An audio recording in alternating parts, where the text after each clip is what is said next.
Hello and welcome. My name is Dr. Kendra Buracher.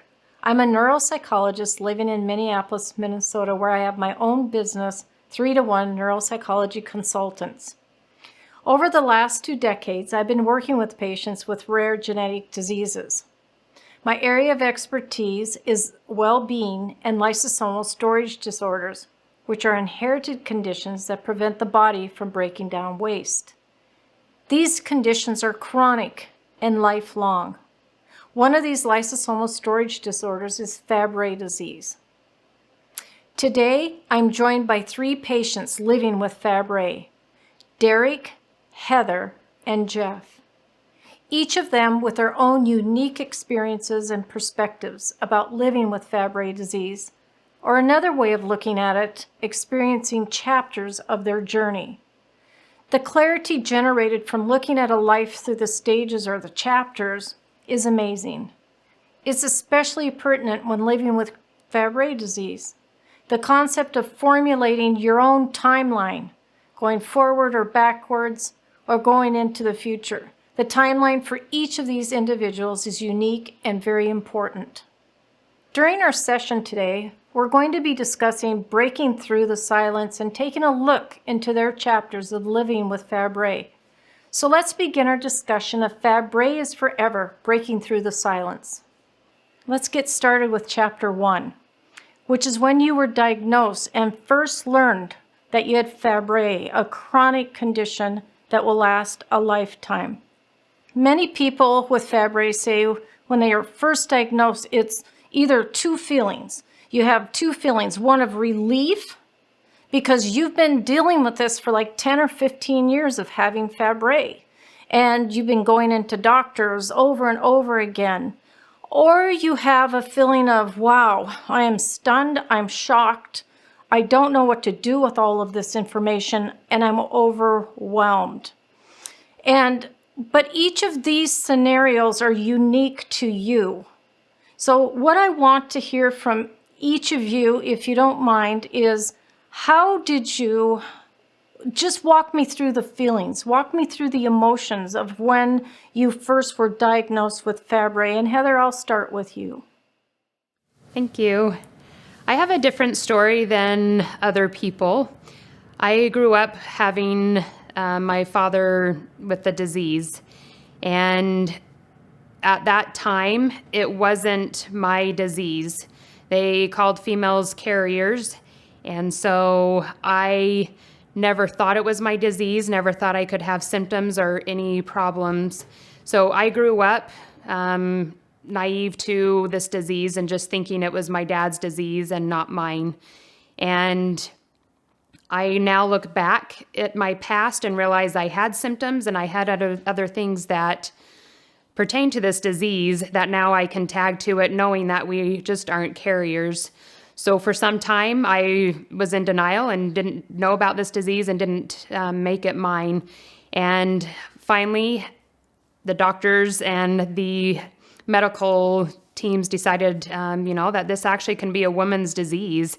And it really has changed from the point of this isn't mine to this is mine, and I need to fight just as much as I need to, as a male would or anybody else would. Thank you, Heather. So that's kind of a different perspective. For many years, and still now, sometimes women are called carriers, and yet they do have the symptoms. And women are unique in this disease in that they could have the disease and also be the caretaker of somebody with the disease as well.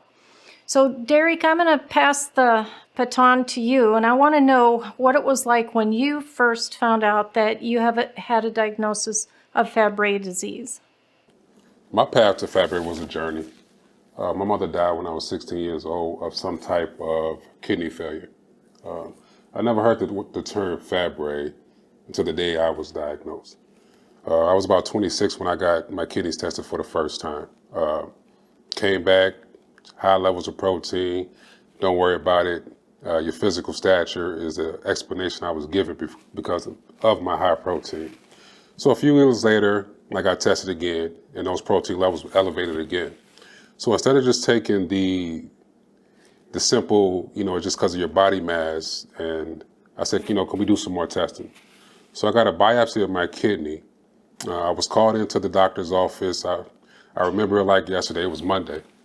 And if anything that the doctor told me, well, you got some type of kidney ailment, I would have been okay with that because, again, of my family history. But when she told me it was Fabry, I remember vividly asking her, well, I'm not here for Fabry. I'm here to hear about my kidneys. And I think the shock and awe, and it wasn't until she said that this is forever. I don't know if we can take into account what forever means. I knew at that time I couldn't. Anything that she said after that, I didn't hear, I didn't comprehend, I didn't take in. I was just stuck on the fact that Fabry, this word I just heard for the first time today, and forever. I remember walking out the doctor's office like, not even remember where I was going. So that was my first day learning of Fabry, and I've been on this journey ever since. Thank you, Derek. That was profound. Your perspective and your, experience with Fabry. Really, what you have described is walking in and not expecting it, and then having it thrown at you, and then dealt with it. And so you said that, even walking out of the doctor's office, you didn't even know what to think or where to put all that information. And really, this is how it is with almost all genetic diseases where it's chronic.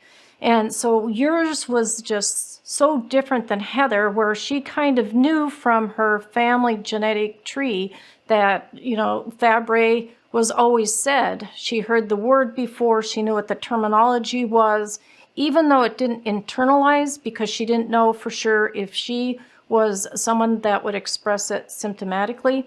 So thank you very much for sharing that. When all of us share something about ourselves and we open that chapter of that book, we lend ourselves to vulnerability. And that's what we're talking about tonight. We want to get to the other side of really how did you feel?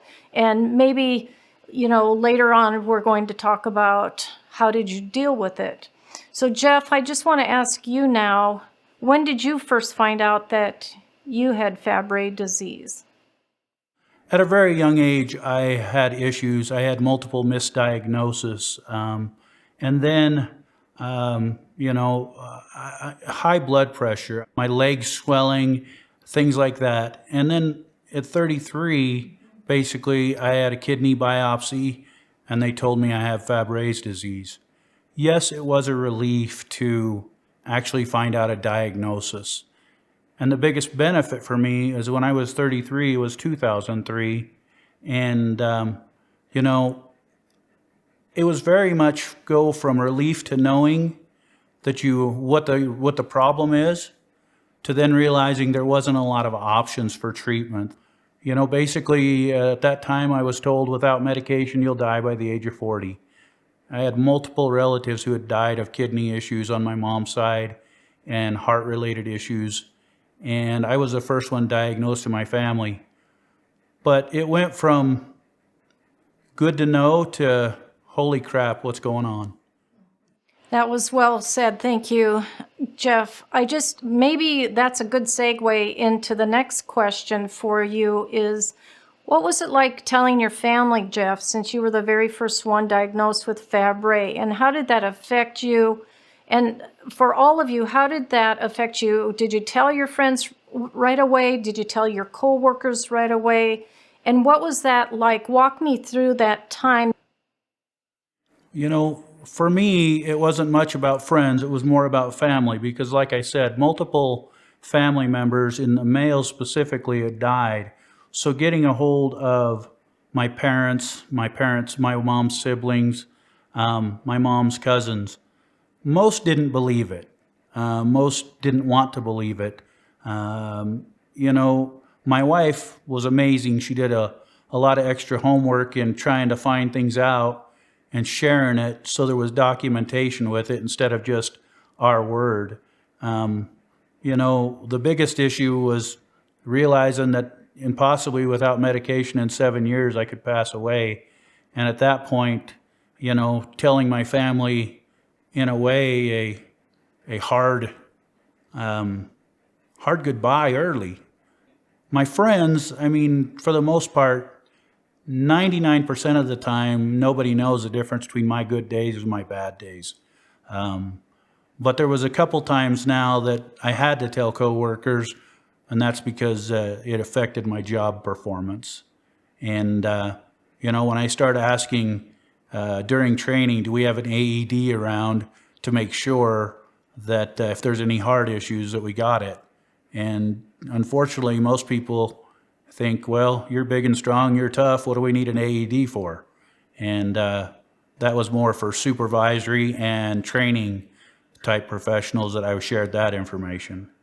Thank you. That was, profound. And something that you had said before we go on to Derek is that a lot of people didn't know or maybe didn't want to know.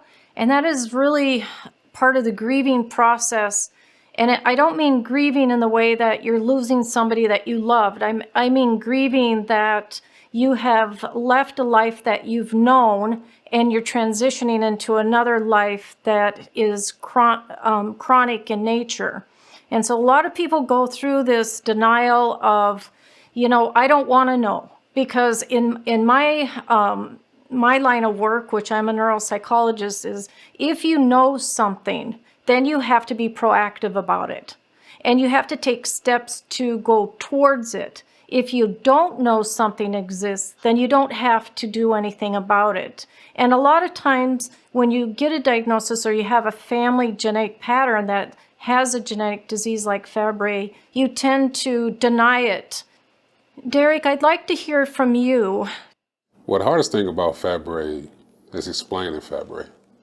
I don't even know if I got a good grasp on explaining it now.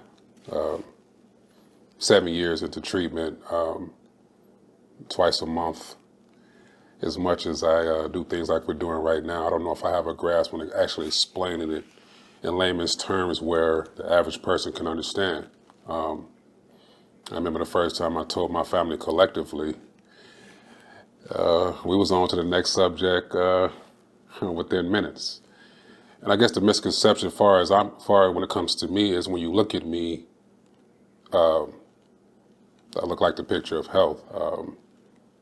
Like I mentioned earlier,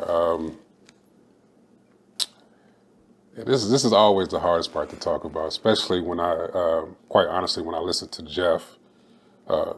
He's my hero. He seemed to have been through so much, and I have not. And sometimes that makes me feel a certain way. But me being a correctional officer for 21 years now, I don't know if anybody at my job knows.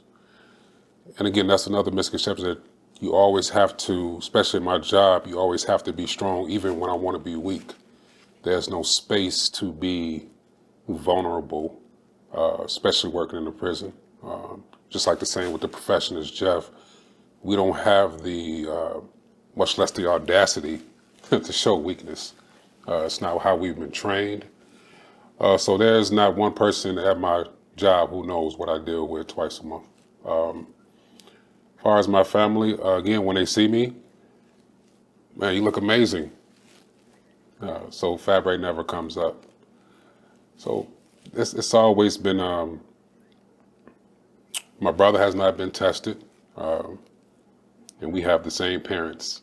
He knows, and he avoids it.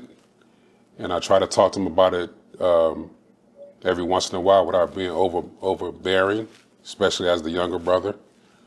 But it's really, really tough. I wish I had a better explanation for why I don't talk about it or profess Fabry to other people, but it's really, really tough. I think you make a lot of good points, Derek, because we don't talk about things that are not well explained. And so you said that it was really hard to explain because your understanding of it may not be where it should be. You also said another thing, that it's kind of hidden because you look so darn good. Nobody expects anything to be happening. And it's really the invisible disease where nobody can see what your kidneys are doing. Nobody can see what your brain is doing or how you're thinking.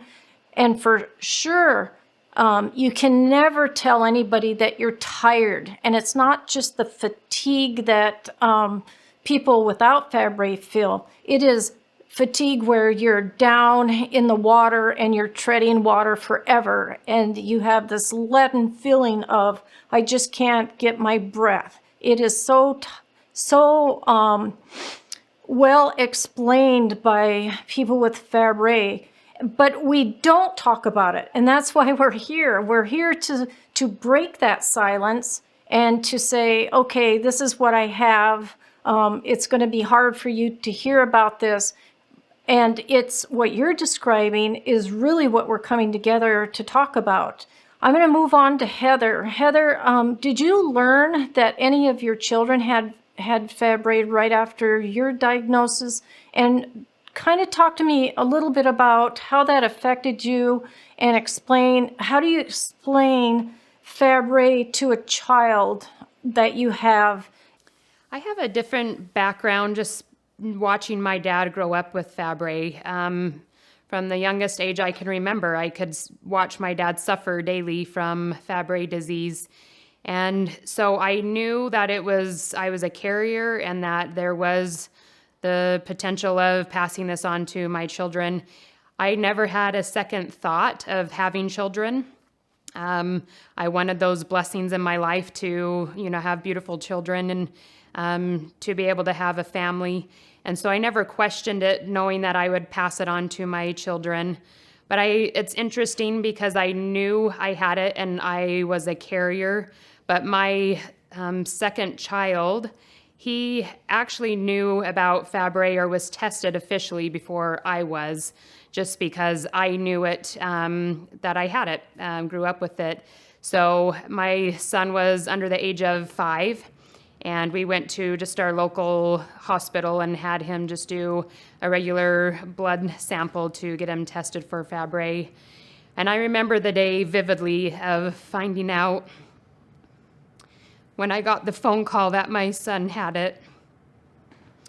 It was disheartening. I felt a lot of guilt that I passed this on after watching the way that my father grew up with it, knowing that this is possibly what could happen to him.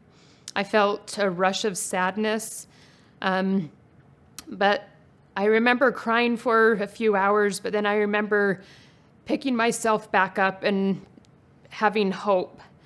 I remember the legacy my dad left me and my family, that you just can't let this disease bring you down. You can't let it define who you are.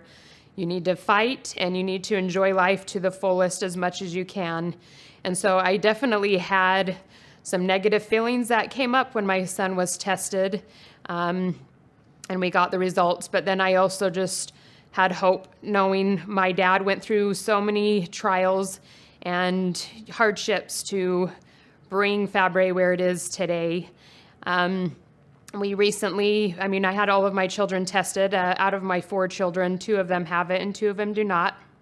And we recently, just this week, my third daughter, who's 15, started treatment, and we both cried. We had some times of crying together and just feeling sad that this is something that now she has to do forever.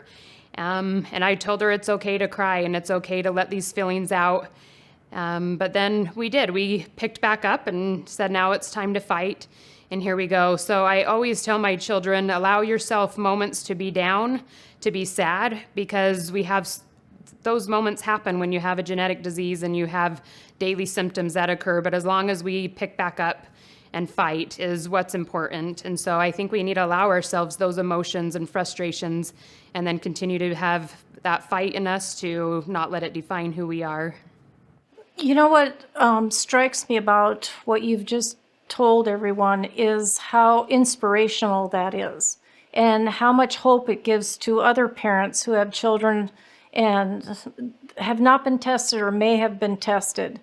But what you just said reminded me of something that I learned a long time ago. And a lot of people feel the genetic guilt. And that's when you pass down a genetic disease to your children. But typically you don't have the disease yourself. This is really twofold, because you are living with the disease, but you also know that you passed it down. But what you did was you showed the emotions, and you also allowed your child to feel the emotions. And that's really, really important to do, because we have to allow people to show their emotions. Really, I've been doing this for 20 years. And in the Fabry population, they're not allowed really to talk about anything but their physical, manifestations of the disease. It's really important that we break this open and we talk about how you feel and what you went through, because only during that time is when healing can begin. Instead of stuffing things down, it really inspires other people to know that what they're feeling is normal. And that's really important. In any time you get a diagnosis, and they've done research on this, patients really want three things. They want to feel that they can get their life back to normal, whatever that is. They can define it as they will. And then they want certainty. They want to know what's going to happen a year from now, 2 years from now, 5 years from now. And they want to be, the third thing is they want to be part of a connection. They want to connect with their care team. They want to connect with their family. And that's what I'm hearing from all of you as well. And that's really inspirational. Jeff, did you have anything to say about how your grandchildren or your children experienced it and how you explained it to your children? My mother had a whole lot of guilt, but unfortunately for me, I had 3 children before I was diagnosed. We have basically lived through, of course, me and the issues I have. The other thing is now I have 3 grandsons that have been diagnosed and waiting for the 4th grandson to be tested. My mother's guilt was some that she had not knowing the disease. My biggest issue is showing them that I can do anything I set my mind to. Now, there's days that can't happen. There's days that, a pain crisis will last 5 hours. And, that's one of those things that's absolutely heartbreaking when you have an issue so bad that you can't actually go to a family event. And, we learn to do everything we can to change a diet or things like that. It's horrible when my 26-year-old daughter discusses with me her pain crisis. And she just started to experience that the last couple years. And I hope that those discussions help her and her family too. I think the key there is the discussion, opening up the dialogue for all of the family members. It's really important to put a name to it, describe it, take away the guilt, take away the burden, take away the shame maybe of having a genetic disease by which you had no way of knowing. You didn't ask for it. You're on this roller coaster, and nobody's to fault. And so to live your life as you're doing without all of those is really breaking down some of the walls that so many people with Fabry live with. Thank you very much, Jeff. Derek, I'm going to ask you a few questions here. I want to know a little bit about the psychological symptoms that you experienced, if any. And what I mean by that is we have emotional responses.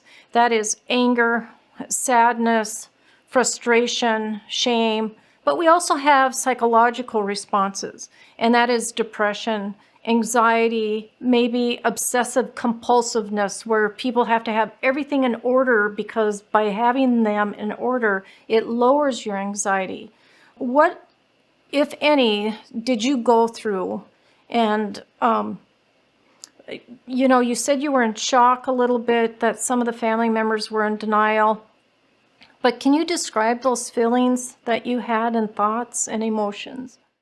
Back then, I was so optimistic, and still fairly optimistic to this day.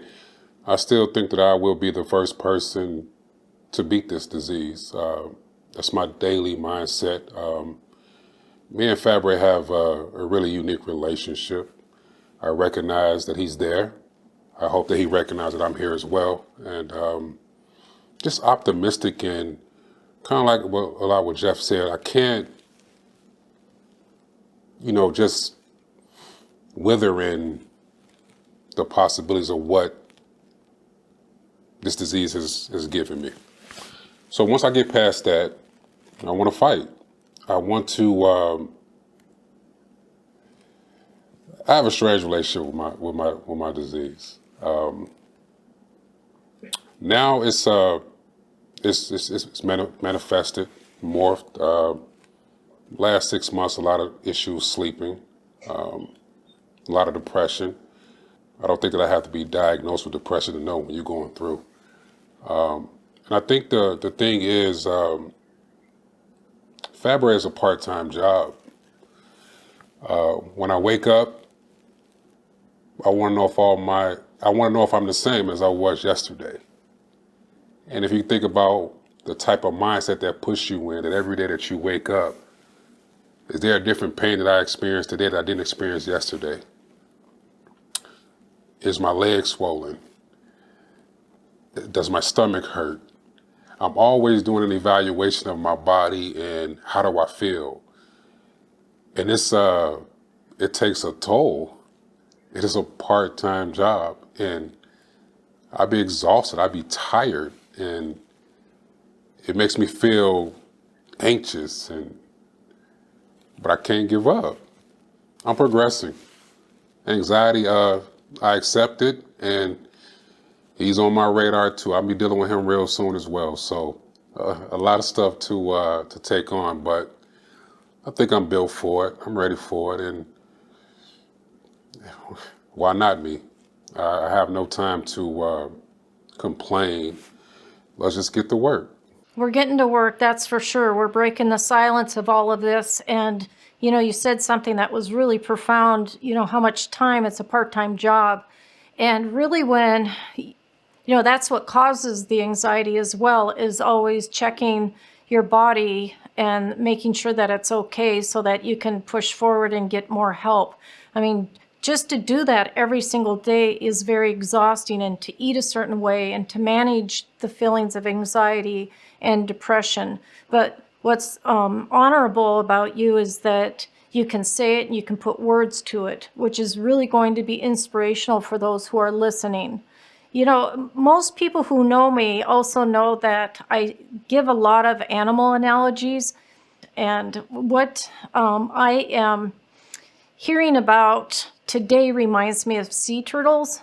They usually lay many eggs, 100 to 125 eggs per nest. And when they do that, as soon as the eggs are hatched, boy, I'm telling you, what they do is how you are describing it. They fight for their lives, and they fight to get to the sea. Much like living with a chronic condition, these little sea turtles just fight their way through all the obstacles and turbulation. What comes with the courage to move forward, like most of you have said tonight, is taking that very first step in the journey, which is probably the toughest for all of you and for anyone. So you get the diagnosis just like you've explained tonight, and it's different for each of you. You fight for survival, especially early on in the diagnosis. From dodging different things and different feelings and going to work and whether to tell my friends or whether to tell my coworkers, how do I tell my children? But no matter how bumpy the road seems at that time, just like you were saying, Derek, and you confirm it, Jeff and Heather, your story is so pure and from the heart. You keep on pushing towards the shoreline, and we can all keep pushing until we reach our goals, and that's what you're describing tonight. So now that we've discussed the diagnosis, let's now turn to how you've processed those emotions, and we've talked about it a little bit. So chapter 2 is, what is it like living with uncertainty and navigating those feelings? How do you manage those feelings? And how does that impact your work or your social life? The problem with symptoms is every day is different, and there's some days that are many the same. And much like your sea turtle, unfortunately, there's days when you walk out of bed and you think you're a sloth, and you barely want to move and you barely want to go. And the opportunities I've had in diagnosis and learning to live with it is much different. And I just look at it like this. I have a family. I have to support them. This is not something I can give up on. And I do know that if you strive to do better, you can. And, that's easier said than done in many ways and many times. But most of the time, it's just buckle down and get it done. But when you're going through those hard times and those waves, is there something that you tell yourself that gets you through, powers you through some of those challenging when you're so tired? Or is there some sort of saying that you say to yourself that can push you through to make it to the next, being a sloth? How do you push yourself out of that? For me, it's a theory, and it's a theory that no one can ruin your day without your permission. And that's easier said than done. But I think the ultimate goal is knowing that I have responsibilities to help pay for a home, to raise a family, to basically make sure that if there is a retirement available, my wife has that option. Because according to my doctor, I may not get that option. However, it's just like when the doctor told me, yeah, you won't live past 55. I looked him in the eye and said, you're not the judge of that, I am. And anyway, I guess it's just born in you in some ways. And so you have almost like a higher level of thinking outside of yourself. I've got other people to take care of. And what I'm hearing from all of you is it gives you a purpose. You have found a purpose in your life to get up and get going and go. And by having that purpose in your life, it transcends you to go into another area rather than going down real, into a place where you can't claw your way back up. So Heather, how about you? Yeah, I think every day brings triumphs and challenges. I think we have both of those. In Fabry, there's some days that I'm excited that my hands and feet aren't burning for the day. So, you have a triumph for the day when you're able to chalk something up for, not having a symptom bother you for the day. But we're always going to have something bother us. And I think you need to know your limits and set your limits. As I get older, this disease is progressive and it's caused my body to react different to certain things. So, I have to be careful with heat. I have to be careful what vacations we choose to do or what time of day I'm going to go out. And thankfully, I have an incredible husband and a wonderful family that's very supportive of that, to know, mom's not able to go do this activity, due to certain things. So I think you have to know your limits, and I like to have my family know my limits as well so they can be supportive of it. I don't have an answer to it, but except for know your limits, and also just try to go out of your comfort zone sometimes just to be able to get a break from that daily grind of Fabry that can really bring you down. And so I think, challenges are brought every day, and you just have to take it day by day and step by step to make it through.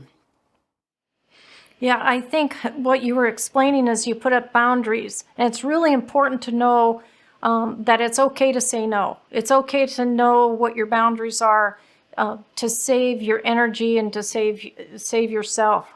I like that. Those are really good words of wisdom. Derek, I'm going to turn this to you. Well, first I wanted to say that it's okay. It's okay to be tired. It's okay to feel depressed. So when I'm having days like that, I just accept them now. Not a machine. These shoulders is not to carry the weight of everything. So I've learned how to be patient with myself. I've learned how to give myself a break because I realized that I was my own worst enemy. When you trying to strive and trying to beat Fabry, sometimes you got to take a break. And when those days of fatigue come, I just accept it. I may stay in the bed for the entire day. I may eat whatever I want. I'm starting to learn how to not take everything so seriously, but to still recognize what needs to be done. Luckily for me, I feel amazing 85% of the time. Every day I recognize Fabry, but every day Fabry doesn't recognize me. I may have no tingling, I may have no anything. And it may be 2-3 weeks before I get a tingle. And then that immediately sends me into, what did I just do? Who just bothered me? And what did I just eat? So that's when that part-time job comes into play, when you always aware of what you did, how you did it, and what not to try to do again to not have that pain. I'm learning how to get out of my own way, to sum it up, and to allow myself to feel things, to have that anxiety, to feel low. It's a part of the process, it's a part of the journey, and who am I to skip that journey in that process? So just being a lot more patient with myself and getting out of my own way is what I've learned to do. Yeah, I like that. I like those words of wisdom, to get out of your own way, because things that we think about and things that we do, we can be our own worst enemies if we continue to get into those thoughts and things like that. So it sounds like you're taking command of your life. You're being an advocate. You're being aware of what you should pay attention to and not pay attention to. And for all of you, it's a time of adjustment and readjustment is what I'm hearing. You have these ups and downs, you kind of go with it, and then you say, okay, I'm not going to give in to it. But then there are times when you say, I'm going to give in to it because there's nothing I can do, and that's okay as well. So it sounds like these periods of adjustment and readjustment that you go through living with Fabry, and that's okay. It's okay to say, no, I'm not going to do this, or today I'm going to eat this, or tomorrow I'm not going to think of these thoughts. It's not going to rule over me, but I'm going to pay attention to them. So we've talked today about the physical manifestations of Fabry. We've talked a lot about the psychological portions of who we are and who makes us. And that is the anxiety, the depression, any of those feelings that come in when you get a diagnosis of Fabry disease. But I'm interested now in hearing just a little bit about the spiritual side. So that encompasses, how you get through spiritually, or if there's anything that you would like to say about how you feel about that in helping you manage Fabry. For me, I think it encompasses so much in my life, the spiritual aspect. We have so much negativity surrounding just our daily lives, but also surrounding this disease. And for me, I try to focus spiritually for myself to overcome that negativity. I've seen some of my fellow Fabry patients, that suffer from that negativity that can just overwhelm you. And for me, I try to focus on finding something happy for my soul. And for me, I find that through prayer, and I find it through uplifting reading articles or books that allow me to find more happiness and more peace for my soul, so that when something does arise that's difficult with this disease, that I am able to, kind of hold on to that and grasp that happiness that I have found through my faith and through other ways that just, enlighten my spirit. So that's really profound what you said, Heather, and I appreciate you sharing that with us.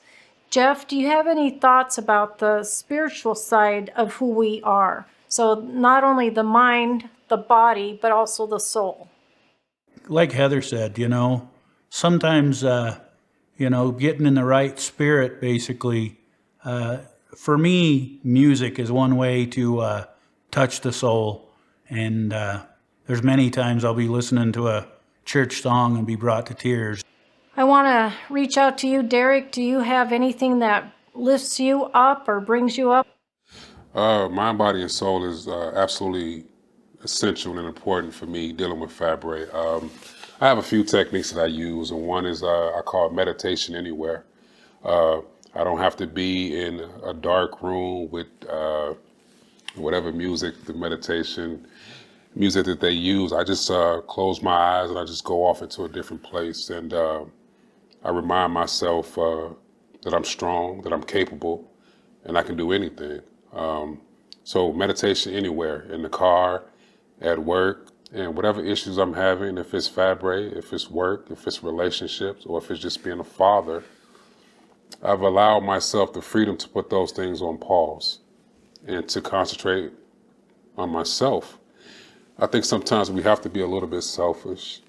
You know, what I've learned with people with Fabry is that we are selfless. And sometimes we need to learn how to be more selfish because we deserve it. And we should take it by the horns and do it. I appreciate that. And what you're doing is speaking your truth.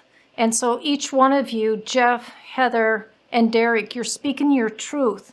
You're speaking up for yourself, but you're also knowing what works for you. So either through song or through prayer, through meditation, through nature, through music, through being with your family, connecting.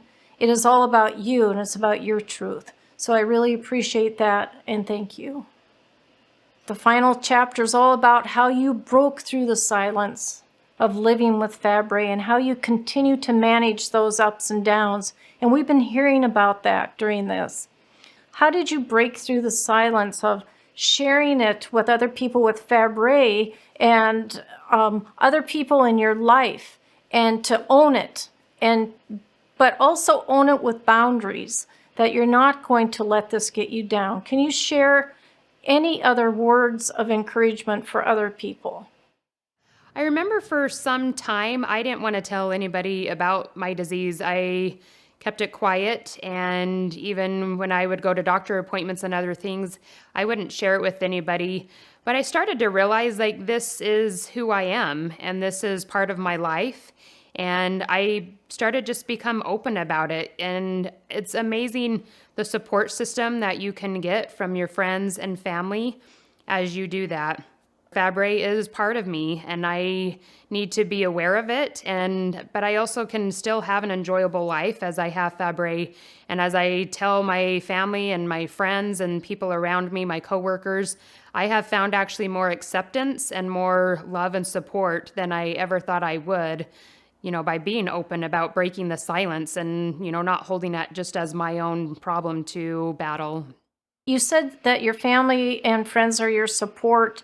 How do they support you? What does that look like? What do they do when you're having a pain crisis or when you might be feeling anxious or down a little bit? What are some of those things that family members can do? I actually tell my family when I'm experiencing things, and not to do it as I'm whining or I just want to be a baby about it. I tell them so that they can keep track of it with me. I tell my husband often, today I have burning in my hands and feet, or I'm having some gastrointestinal problems or things like that, because I need that help. I can't do this by myself. And so I often tell my husband and my kids, when I'm having a hard time, I think it's really good to be open about it with your children, and especially those that have the disease as well, that it's okay to talk about it, and it's okay to say, I am having a bad day and I will get through this. I have some methods and ways that I can take care of these things and help myself through them. And so I think being open about it has allowed my children to understand that it's okay to talk about it. It's okay to have bad days. It's okay to have good days.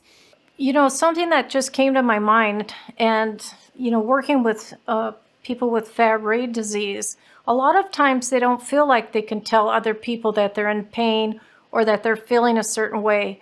I have found that some people kind of keep it within themselves, but what you're saying is, to have an open line of communication or have some sort of signal, because then they can recognize it without you having to explain it to them.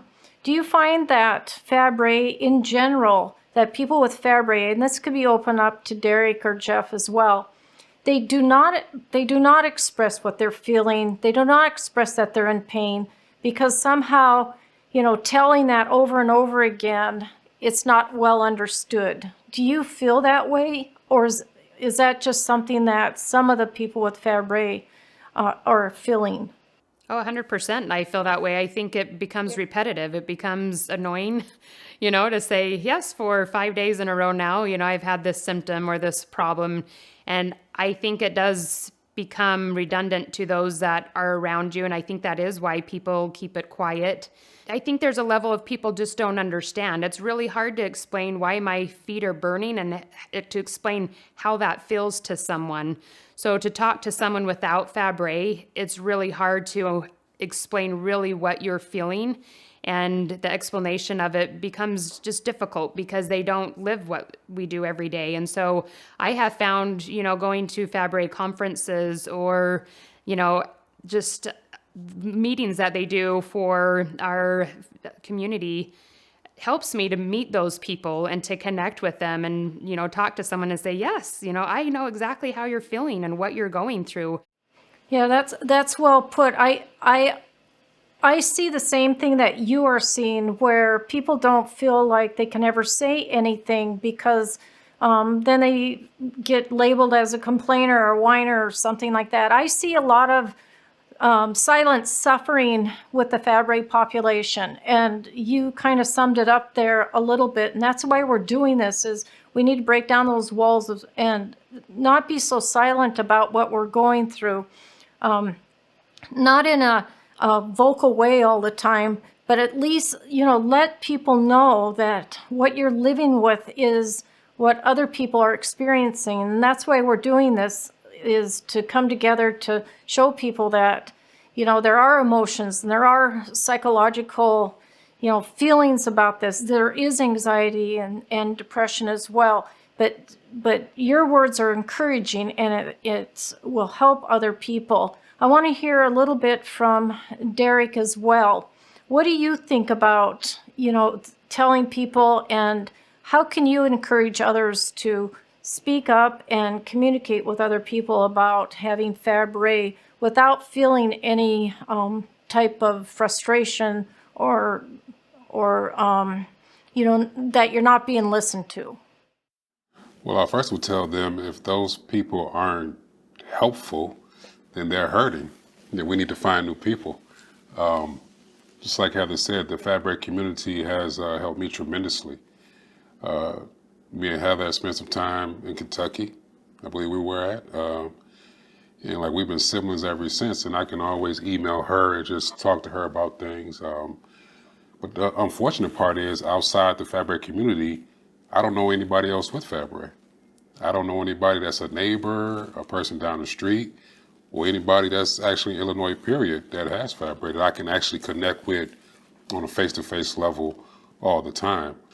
I have a coalition of people around me to help me deal with everything that I'm going through. I got the right friends for when I'm depressed. I got the right friends when I feel anxiety. I got my wife when I need a hug. The next thing I would tell people to encourage them is we have to start understanding our body, what our body likes and what it doesn't like. Get intimate with your body and learn about your body. And just time waits for no one. We have to get moving.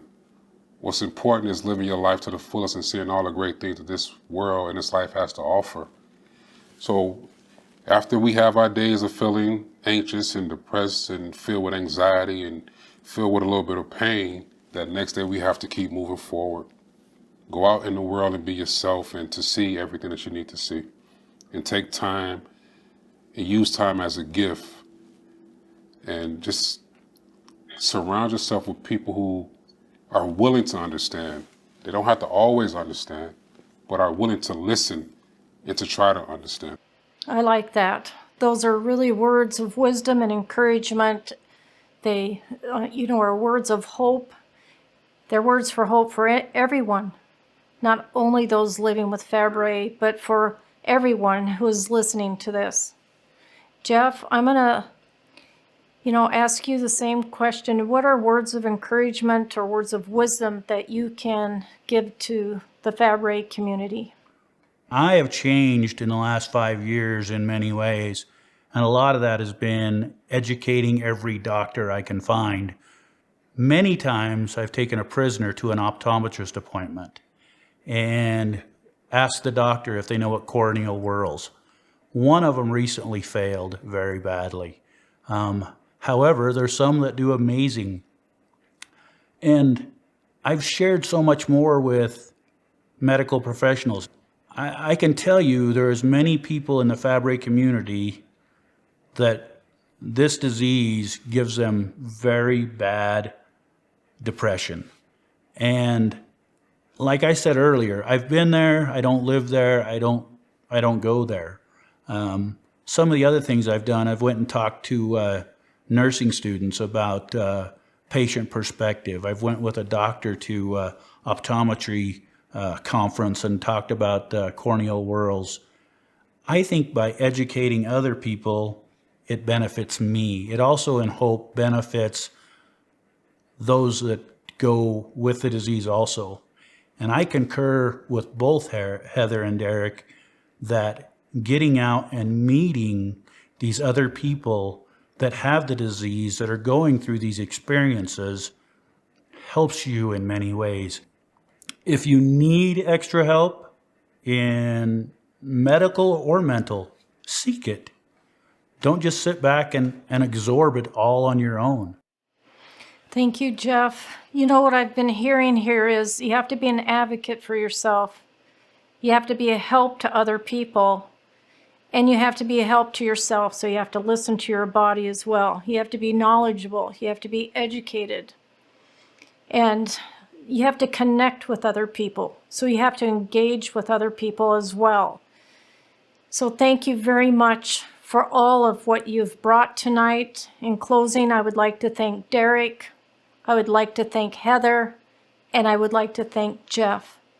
Knowing the chapters of your life can bring meaning as you look back, perspective as you look into the future, and clarity for the decisions that you make. Your stories and wisdom will help others break through their silence and bring hope to those living with Fabry. You teach me every day about perseverance and really what resilience means. You have deep reserves of courage and grit. Thank you for sharing all of your wisdom and your stories.